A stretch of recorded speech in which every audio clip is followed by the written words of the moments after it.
Ang liwanag po hindi ninyo ako pinili, bagkus pinili ko kayo. So, this is a predestination verse, mga kababayan, mga kaibigan.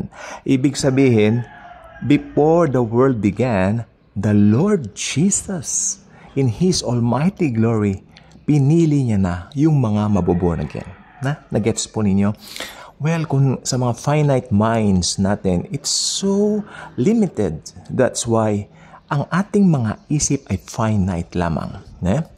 Pero kung titignan mo yung lawak nito, kahit hindi mo ito maabot, alam na alam mo, love na love ka ni Jesus. Sapat na para maging masaya, maging maligaya, maging punong-puno ng buhay sa araw na ito. Tanggalin na ang mga kabagabagan, kayamutan, lahat ng hindi maganda, isang tabi at mag-focus sa katotohanan ng pag-ibig at pagmamahal ng Panginoong Hesukristo sa ating lahat.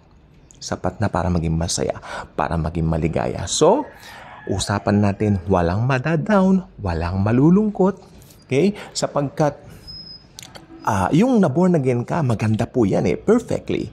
But kung maiisip mo na hindi ka pa sinisilang, pinili ka na, sabi niya, you did not choose me, but I choose you. Yung piliin ka ng King of Kings, King of Glory, King of God of the Universe, God of the Galaxy, God of the Milky Way. Wow, what a great privilege.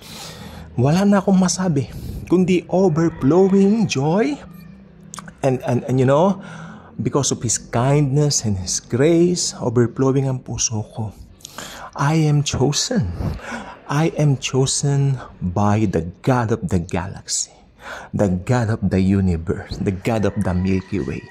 That's the Lord Jesus Himself.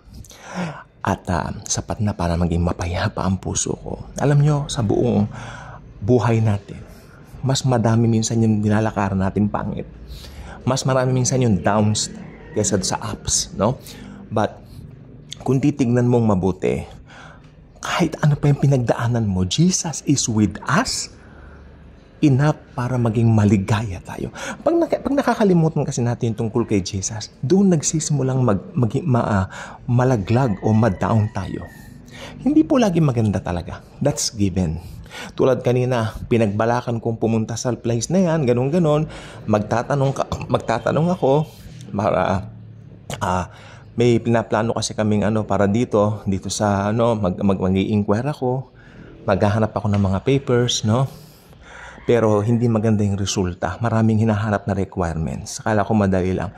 Ang daming hinahanap na requirements. Pero sabi ko sa Panginoon, lahat naman po, Panginoon, ito may dahilan.